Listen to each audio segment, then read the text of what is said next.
even before you click this video, I know you know that you've heard of this car. The way it looks, what it presents on paper, all that is just kind of drawing you in, you know? It's like, ooh, that car is a desirable car. I wonder how much it costs. Oh, this is a big car, and yes, in my opinion, it is sort of a luxury car, or at least if you don't go that far, more of a luxury car than the Jaecoo J7, the only other car in Jaecoo's portfolio. There is no way, at least on paper, you can consider this part of the mass market group. It's large, in charge, but suffering from some dissociative disorder because it says Omoda literally everywhere in the car, outside, inside. But it's sold, like I said, by Jaecoo in their showrooms. It's confusing, it's a long story. I'm Jim, this is Carlist, and that is the Omoda C9 by Jaecoo. FYI is a long story that I'm never going to fully explain or fully even understand myself. It involved probably a lot of meetings and Zoom calls and PowerPoints and endless email chains, and I'm bored already. But they've kept it simple with two variants though, right? Two variants, front-wheel drive, all-wheel drive, that's it. And both are CKD, but where the J7 front-wheel drive and all-wheel drive are separated by essentially a prop shaft and rear axle and 10,000 ringgit, there's a few more upgrades to the upsell of the C9 buyer, justifying the 20k jump, such as adaptive suspension. Both are powered by the same 2-liter turbocharged direct injection 4-cylinder engine, which to be honest looks really puny in this huge engine bay. It is the same one, as far as I can tell, as the engine in the Tiggo 8 Pro, producing 261 PS and 400 Newton meters. But in the C9 is mated to an 8-speed conventional, torque converter automatic, and not the more juddery DCT in the Chery. But the naming confusion aside, this C9 is more convincing as an entrant to the kind of premium, kind of luxury brand image that Jaecoo is going for. Their company motto being from classic, beyond classic, which I don't even want to think about how many emails were involved in that decision. But while I could make the fit for the J7 in that, the C9 is definitely not classic at all. There's a lot going on here with the design, okay? Don't worry. Most of it, from my opinion, is quite positive. Let's start with the colors. It's not that many. There's 3 only, quite sober, boring colors. There's white, there's black, and this, the matte gray. It is still quite sober and quite boring, but how many cars actually come from the factory with a matte paint option? Very, very few, and they're all very, very expensive, but not Jaecoo. Usually car companies would charge you a big bill to option the car in matte, but Jaecoo, well, they're not that different actually. It is a 3,000 ringgit extra. Just don't leave bird crap on it, otherwise it'll burn into the paint forever under the hot sun. In Malaysia, it'll happen a lot. At the front, this big DRL light bar establishes an imposing presence horizontally and then vertically. They call it Sigma, I guess because it resembles a symbol. I don't know. This diamond honeycomb integrated mesh grille looks kind of cool, and then wrap around central element with adaptive LED headlights to the side, sandwiching the Omoda lettering. And the best angle for me is the front, maybe front 3/4, and definitely it's the most original angle. Because from the back, the C9 does still look pretty eye-catching, if a little bit derivative. So you have 20-inch wheels all around. They're very nice, quite busy design though. Multi-spoke. They even have red painted brake calipers, which you'll never realize because they're obscured from all these spokes. Only when you want to replace these tires and take the wheels off, then you can appreciate. But they are wrapped, because it's a premium car, right, in Michelin E-Primacy tires. But that wedge-shaped rearmost window, macam kenal lah, looks familiar.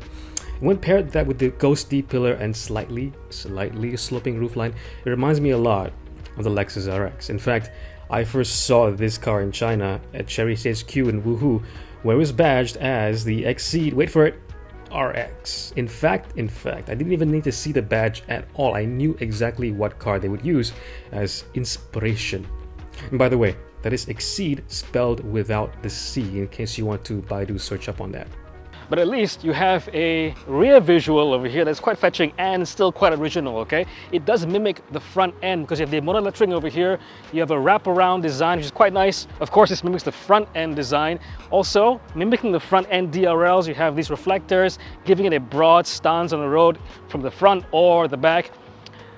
But they kind of kill the vibe with this. You see this, how you have an elegant, rear spoiler on the boot over here, but spoiled by this weirdly square third brake light. And then, this is the worst part, okay? You have this, quad tailpipes, or so you think, because they're fake. Why do they keep doing this? Just stop, okay? It's embarrassing when you have the Proton X50, like your cousin's X50, and she's 25 years old, has actual quad tailpipes and this has fake ones. And me, some more, with my low car, because this is an SUV, you sit a bit higher off the ground, right? So I'm just making eye contact, direct, awkward eye contact with your fake holes. Just stop it. The boot space, okay? Decent SUV, so it's quite big. Although the load floor is quite high, it is also quite flat. This, whatever material, this carpeting is quite thick and quite luxurious feeling too. So you can fold the seats down and that will reveal 1,783 liters of space. Also a tonneau cover, you can just pull it out, some little hooks over there. A subwoofer for the speaker system. Underneath this, even though this is not an electrified vehicle, there's no battery hiding underneath this, you can't have any underfloor storage because it's all taken up by the full-size spare wheel, a full-size spare wheel wearing the same Michelin E Primacy tires. The door handles, though, in typical Jaecoo fashion, are flush within the body, but then when you unlock the car, it extends out. The thing is, it also reveals a plastic hinge behind here. The whole construction seems a little bit flimsy. Not sure how it'll deal with like years of abuse during ownership, but I guess we'll see. What is nice about the unlock feature though, is that when you do approach the car, this puddle light is completely full length, covering both doors. It's really quite something else. And the door closes with a nice solid shunt. The thing is, a door, actually, you can actually pull this handle over here, but there's also a e-latch thing like an EV, you know? So you press this button over here by the door handle and it'll unlock the car door hinge so you can just pull it out. I'm not sure if that is more intuitive or less intuitive because this is already pretty natural. This is right here. But then again, I'm used to the fact that this car has an e-latch. So whatever I kind of like put my hand over here, my thumb goes for the e-latch. So usually it's the other way around, where you have the button being the really primary system to unlock or delatch the door to open it, but then you have the kind of emergency manual override for that, but it's like hidden away somewhere. In this case, it's almost equally as accessible. Interesting, the thing is the e-latch system is only available in the higher end, the all-wheel drive version, one of the upsell features for the all-wheel drive. In addition to that, the all-wheel drive also has CDC, okay, so not Center for Disease Control and Prevention. It is continuous damping control, so basically adaptive dampers. That's the bulk of your 20k extra spend on the all-wheel drive variant, plus obviously the literal all-wheel drive system too. But there is little touches such as the rhythmic ambient lighting, the 14 speakers Sony audio system, speakers on the driver's side headrest even, and electronically adjustable steering rack positioning. And finally, because it's all-wheel drive and it's got fancier suspension, and because it's a Jaecoo and part of their brand is to be like this, you know, Land Rover off-road ready SUV brand, it has multiple drive modes. So it has snow, mud, sand, and off-road. So also like the Jaecoo J7, it insists on shouting every single mode when you switch into it. In here, I've got pretty much every single on-paper feature that I could think of to have in a luxury car. I've got leather seats. In fact, the whole interior is pretty much either leather or very soft touch material. And these leather seats are vented. They're very comfortable. Like I said, they're vented. They're also heated. I've got 3-zone climate control. I have a very intricate ambient lighting system that kind of wraps around the entire dashboard over here. And of course, I have a full-length panoramic sunroof, which, as you can see, comes with also a full-length sunshade, which we need, by the way. So listen up, BYD Smart. This is what we need. We don't need a huge, you know, glass roof which lets all the heat in and nothing to shade us with. For all the materials in this cabin, everything is kind of mirrored on the steering wheel because you have this soft touch material, which is quite nice. It's leather with stitching and everything. It does feel quite good. You have this kind of piano black gloss finish and satin polish behind that, which you can also find somewhere else in the dashboard, somewhere else. And also you have this still kind of piano black finish, but behind that it's supposed to be mimicking like open pore wood behind a lacquer finish. It's not real, obviously, it's metal, but it's also mirrored over here on the dashboard. It's not real wood, doesn't feel as good, but it's not a bad alternative either. It's still quite luxurious. I can't help but notice that this interior has been inspired, okay? A very choice word over there, inspired, influenced by a lot of German automakers. First of all, Mercedes-Benz. I don't know what they've been doing, if they have been making components for Mercedes-Benz all this time, the Chery group, or they have been back engineering Mercedes-Benz designs, because it's quite blatant at this point. First of all, you close the door, okay? And then you can realize that the seat controls are all the way over here on the door panel instead of on the seat itself. Very Mercedes-Benz, this whole cutout, in fact, where the seat controls are actually resting on this high gloss plastic material, also very Mercedes-Benz. This kind of quilted weave pattern also reminds me of Mercedes-Benz. And then you have this gear selector, okay, on the right-hand stalk. Classic Mercedes-Benz, the feel and the button pushes to go back to park and everything feels very Mercedes-Benz. Then you come down, this area closes, very Mercedes-Benz again, the way it actuates.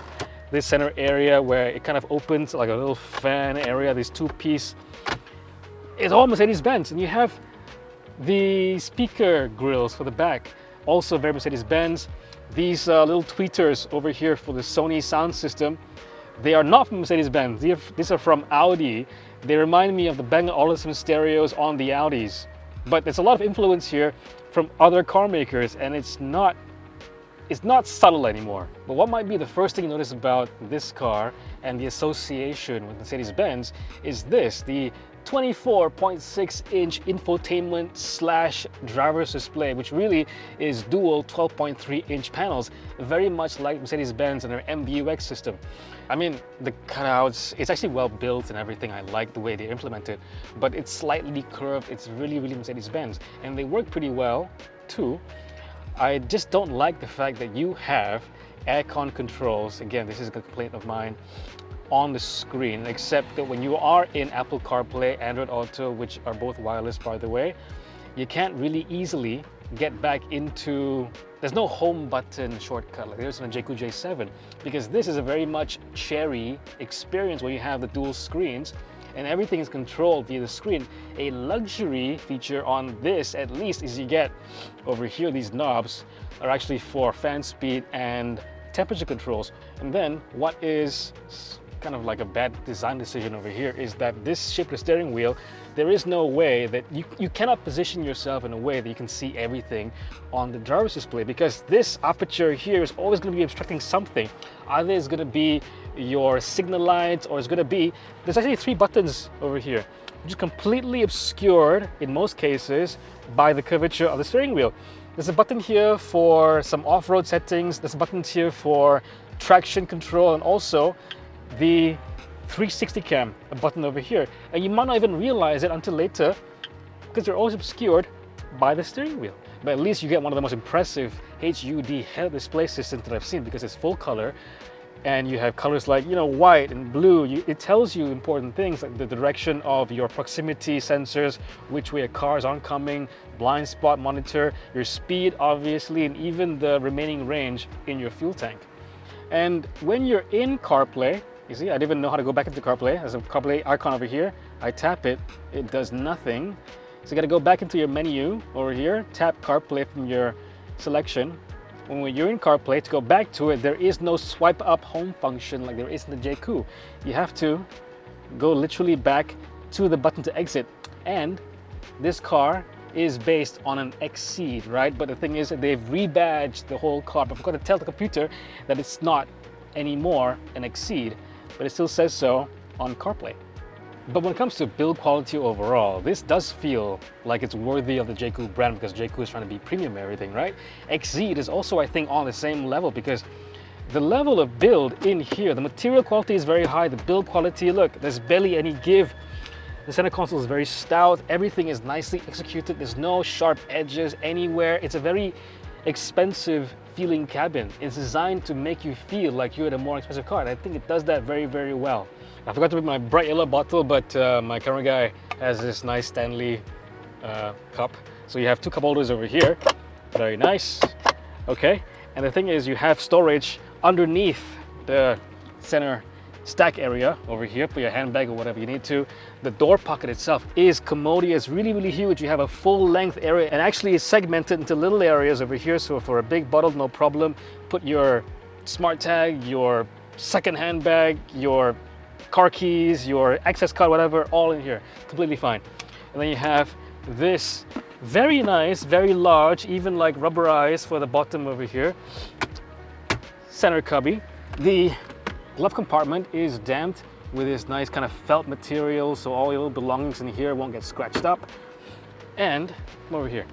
So you have your wireless charger over here on the left-hand side. This area is for your, I don't know, what do you want to put over here? Your phone, but not charging, of course. Down here, you also have, look, a little compartment that's hidden away to store all your things that you want to hide. And finally, there's two USB ports down here, one USB-A, one USB-C. And next to it, can you see over here? There's a little square little thing. That's where you put the fragrances so that you can choose the different fragrances from the screen. Do you need that? So the first thing with the C9 is that it does have a very nice, very comfortable rear seat experience. Look, for families, this doesn't quite open, 80, 90 degrees, but at least it does open a full-length window. And it does even have B-pillar air conditioning vents. This is something that I always loved about Volvo, and I can't believe that this has it before a lot of other cars, a lot of other supposedly luxury cars. This is a feature a lot of cars should have: sedans, SUVs, whatever else. And I think I've had this in the Mercedes-Benz GLE. Another Mercedes-Benz sort of like Q over here is again this cutout for the door panel, which also reveals seat controls. We'll get to that later. This speaker grille cutout also reminds me of something from Mercedes-Benz. And okay, this is the best part. Okay, I recommend that if you are in the market for a Toyota Camry, maybe you should consider buying an SUV, maybe even this C9, because you'll look good and you'll be very comfortable in the back. So this is the party trick: reclining rear seats that are electronically adjustable. That side as well, obviously, of course. You get the Sony speakers as well. You can enjoy the big sunroof. And usually, like with the J7, you do have only one air conditioning vent, which is in the center, which you do have over here as well. Tri-zone climate control means that I can adjust the fan speed. Very nice. I'm very comfortable. Weirdly, it does also have heated seats for the back. So heated and vented for the front, but only heated for the back. So let's say you're a VIP, you go to Genting all the time, or Cameron Highlands, and yeah, you want your bum to be nice and cozy and warm. This is the car for you. And just proving my point, this is for bosses to sit at the back. Here you get boss controls for the passenger seat as well. If you want extra leg room, who cares what the front passenger says or thinks? You are the boss. You can control whatever you want. You also have two USB ports hidden in this foldable thing, one USB-A, one USB-C, like the front. And you also have, nothing special over here. You have cup holders as part of a center armrest. Just to emphasize the fact that this could be a VIP car, you do have that continuous damper control, TDC, adaptive damper stuff, right? So that means the ride in the rear should be even more comfortable. Perfect love for you, my boss. Well, I'm not sitting especially high off the ground, but I have a sense that this car is one of the bigger ones. It doesn't feel like a compact SUV or a crossover. No, it feels like a proper SUV of considerably large size. It's not big, it's not medium, but it's on the bigger size of things. And you do feel that. Rolling down the road, you do feel the momentum, you do feel that inertia. And maybe it's the engine as well, because look, this engine isn't my favorite. It could use with, I don't know, not more boost, but just better refinement overall, and just, well, better sound insulation from one thing.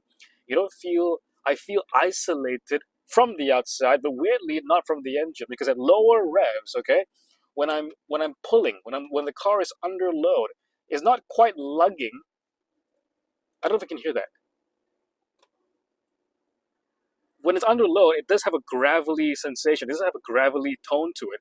And it does put me in mind of, not diesel cars, okay, but it is like, the diesel-like sound, that quality of the early TGDI engines, the early direct injection engines. This one has it too. The only Chinese automaker that I kind of like the sound of their four-cylinder engine is the MG5, because that is not GDI, it is multi-point injection. For some reason, all the GDI four-cylinder engines from China have a certain gravelly, it sounds a little bit gravelly. It doesn't sound especially smooth. And 261 PS, 400 Newton meters. I've experienced this actually before. It's the same one exactly as the Tiggo 8 Pro, and actually, it's better here. It's better here. You have the about the same size of vehicle, but it's pulling a little bit less wheelbase. You can feel it. It is struggling a little bit less. If there wasn't so much, plastic paneling everywhere in the engine bay, it would look pretty puny. The engine covers just enough for the block and nothing else. Maybe there's not enough sound insulation material between myself and the cabin and the firewall for the engine, but there is a good amount of insulation between the outside, like when a motorbike passes by, a loud motorbike passes by, or something in the background here happening next to me, I wouldn't necessarily feel the sound intrusion into the cabin. But then you have the engine, and because everything else isn't coming through, but only the engine, it does sound weird. All right.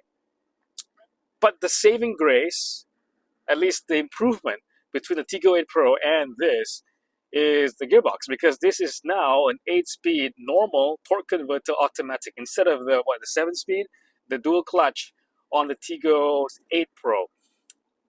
But it's okay, and again, it's a little bit strange because the way they've set this up to behave is very closely mimicking that of a DCT, and not a very well programmed DCT either, because there's a bit of I don't know what they call it, but I call it clutch pack lag. Because you put your foot down, all right? This is not just like foot flat down, but all those little pokes of the pedal, okay? There's a little bit of lag. Is that turbo lag itself? I don't think so, because I'm well in the boost window. And it just kind of like struggles and know what to do. Should I upshift? Should I downshift? This enough? Are you going uphill? Do I need to? Is the car laden with people or not? It just doesn't really know what to do. So thankfully, it does have pedal shifters. They do feel okay. And the thing about the pedal shifters is that when you do downshift or upshift, okay, the shift doesn't happen, or doesn't always happen when you want it to. But the gear number over here on the dashboard, on the screen, it does reflect whatever gear change that you want it to very quickly, instantaneously. But it isn't really reflected in terms of the feel or the engine revs or actually the downshift actually happening. And another one, let's say I want to use the paddle shifters in like an overtaking capacity. What I have to do, let's say I want to downshift 2 gears. Let's say I'm in 8th gear right now. I'm downshift to 5th gear, let's say, 3 gears, right? I'd actually have to pull the pedal 4 times, because once to engage the fact that I want to go into manual override, and then 3 times, and then it'll give it to you. It does have quite a bit of pull. I don't know how it would behave if I have, let's say, 5 passengers, like a fully laden car with some luggage in the boot or whatever. Yeah, it wouldn't be as fast. The 0 to 100 time, I'm not even going to test it. It doesn't feel especially fast, and I know for a fact that this car it isn't the strong suit. It's not meant to be. It's not meant to send you to 100 kilometers per hour in a long. Yeah, it takes a while. I'm guessing it feels like a 9-second 0 to 100 time, which is fair enough, because I think the Jaecoo J7 with about 200 horsepower takes about 8 seconds, between 7 and 9 seconds. So it should be around there as well. It is carrying a lot more weight than the J7. It's a bigger car than the J7, quite obviously so. Handling-wise, I wouldn't really put it on par with the J7 either. This does have the adaptive dampers, but really that is meant for comfort. But Jaecoo / Exeed / Chery has marketed this thing as, the kind of suspension that will give you better feel and comfort at the same time, depending on what setting you choose. And I don't think that's quite accurate, because I'm in eco mode all the time, and I usually put it into comfort when I kind of feel like it. Normal, and then I go to sport mode thinking I would feel something, and I don't. I never do. I have to fool it's always placebo, by the way. I would kind of push it into some other mode, and kind of close my ears a little bit, distract myself, and then kind of guess what setting am I in. And usually I'm in the wrong settings. Like, oh, you know what? Maybe I feel this thing's a little bit more sporty, a bit more firm. And then I look down and I play with it a bit more and I figure out what mode I'm in. I'm in normal, I'm in eco, I'm in off road, or I'm in sand or something. So don't get it twisted. This CDC adaptive dampers aren't tuned to be sporty. It doesn't feel sporty. It might give you a little bit more busyness in the ride when you go to sport mode, like right there, a bump. I'm in sport mode. It has no effect. It has seemingly no effect on the ride quality in terms of sportiness and firmness. But in terms of cornering stability, it does have an effect, or it does seem to have an effect. Or am I just missing the point here? Because maybe I'm just not as good as feeling these micro differences as I think I am, because I don't feel a lot of difference. What I can say, though, is that this car does have a very stable ride and a very comfortable ride. And you can feel that it's more sophisticated than your normal, SUV. And I think that is attributable to the CDC dampers. And I guess in normal driving, what would you be doing? You would be going to work. You would be going on a long road trip. You would be buying groceries, picking up friends and family. You would never, ever have to or should be asking this car to do anything sporty. Okay? Even if you're going on a long road trip up the Monora Tunnel, past Ipoh over there, some little twists and turns on the highway, you won't want this car to be sporty. You go buy an MX-5 for that. This is a cruiser. This is a car to go around town to feel like you've kind of pseudo made it. Because under 200K, this has a lot more presence and a lot more presentation than anything else in this segment. If you go one down or one up, okay, what do you have in the price segment? You have the CRV. Definitely this just slaughters it in terms of presentation. This has a much more expensive look and feel to it, even inside, okay? Even inside, this car does pip the CRV a little bit. On the outside, forget about it. This thing leaves it in the dust. It just looks so much more expensive. If the badge wasn't there, you have no idea what a Omoda is. You have no idea what a Jaecoo is or Chery. This, you would think, costs, I don't know, a good 50K at least more than the Honda, which is nuts. The only other D-segment SUV right now in Malaysia, it took me a long time to think about it because, well, number one, we don't really segment cars these days, and mentally at least with segment, because they're all fuzzy, because all the cars, every generation gets bigger and bigger and bigger. We just have to kind of like, it's a very fluid unit of measurement, unit of reference, this whole segmentation thing, D segment, B segment, C segment, A segment. But if I were to have to compete this car, feel this car against D segment SUVs, what do you have? You have the Volkswagen Touareg, which is a much more expensive car, much bigger car than this. In terms of measurement, it is, but in terms of the way I sit inside and I feel, no. I think this car is definitely the same sort of like mental size in terms of how you, in terms of how you position yourself within the car as a D segment car. You have the Touareg, yes, and then you have the Mazda CX-9. Also a big car, but again, mentally by the same size as you're driving it as the Omoda C9. And then what else do you have? Nothing else, I don't think so. Do you consider the CX-8 a D-segment car? No, I consider the CX-8 an elongated CX-5, which is a C-segment car. So an extended wheelbase C-segment SUV.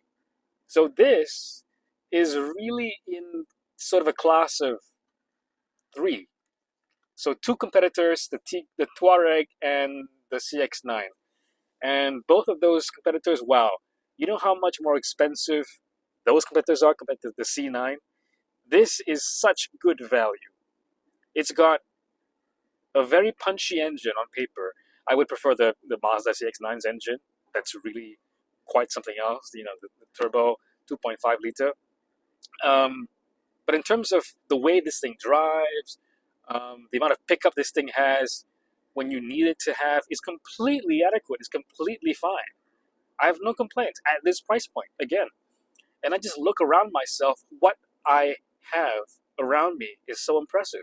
It's got all the the tech features, of course. I can nitpick certain things. There's a lot of things that I don't like about the infotainment system and the way this thing maybe handles. It doesn't handle very well. It handles fine. It doesn't handle as good as the J7, but that's a little bit low to the ground. That's a little more nimble, smaller size. This can't handle as well as the CRV or the Touareg or the CX-9. Yeah, the CX-9 is such a good handler. It defies physics. And yeah, this thing doesn't hold a candle to it, but it does handle fine. You know, if you're not going into, toge mode or whatever, and you're leaving it in normal mode, kind of cruising along the highway, it's comfortable, it's refined, minus the engine. It doesn't have a lot of wind noise to speak of. Engine roar, not as much, is not as gravelly, weirdly, when you get further up the rev range, but it is gravelly around 2,000 to 3,000 RPM range when the car is under load. Off-road? Come on. Really? This car doesn't have a lot of ground clearance to speak of, and it has, again, Michelin Primacy tires.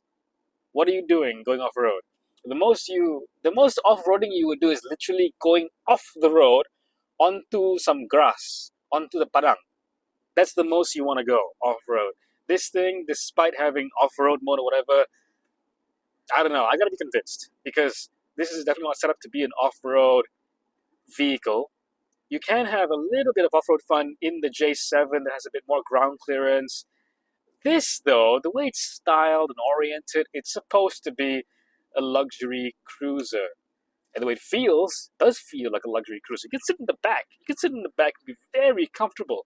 You have a nice panoramic sunroof. You've got reclining rear seats. You've got air conditioning vents in the B pillar. Lots of legroom, lots of headroom. And you'll be far enough in front from the engine to not even hear all the gravelly sounds coming to me right now, because you'll be in the back seat. So it'll be an ideal choice if you wanted some alternative to a Camry. Well, now there's no Honda Accord sold in Malaysia, sad. But this is much less than the Accord would have been. This is much less than the new Camry, which is now only hybrid.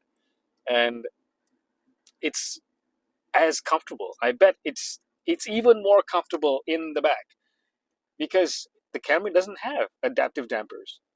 This has multi-link rear suspension at the back, which already, if you're sat behind in the J7, already has pretty good rear comfort. And this has that CDC suspension, and I bet would actually even bump out all the little micro, unevenness of the road. So, yeah, really good VIP transport, this one. What else can I say? This car is a lot of car for your money. Again, I think I said the same exact thing about the Jaecoo J7. Yeah. It feels like this is one of those cars that I'll get a lot of questions about. And say, hey, is that car good? Should I consider that car? Because even before you click this video, I know you know that you've heard of this car. The way it looks, what it presents on paper, all that is just kind of drawing you in, It's like, ooh, that car is a desirable car. I wonder how much it costs. Oh, it costs that much amount of money. That little? I mean, it's not cheap, but for that much money, I thought I would have to kind of settle for less. But looking at this car, maybe I don't have to settle for less. Maybe it offers me everything I would want in a luxury car, minus the luxury price. You bring your family in. They have no idea what Omoda is. They have no idea what Jaecoo is. They would be really, really impressed. And they would be even more impressed the more you take them in this car. Maybe one time in the day, maybe one time at night. And they go like, wow, so many things going on with the LED DRLs, the design elements going on over here. Look at this panoramic sunroof. Look at how I can recline the seats. Oh my God, son, you have won in life. And you go like, but I only paid under 200K. But they don't know that. I think they've got another hit on their hands right here. I have plenty of reservations about how it drives and some of the tech usability, but like the J7, this is a hell of a lot of car/SUV for the money. And it's got certain things that the competition just can't compete against at the price point. So you have adaptive suspension, you have rear reclining rear seats, power adjustable rear reclining rear seats, and finally just way more style and presence than any of the competitors can muster at this price point. Well, as long as you're not a badge snob. Look, it might be branded Omoda, from the key fob to the exterior to the interior, but somehow weirdly it fits really well into the Jaecoo lineup. It does have all-wheel drive, and it does have a little bit of off-road ability because of that, but as an upgrade model to the J7, it works really, really well in a weird way.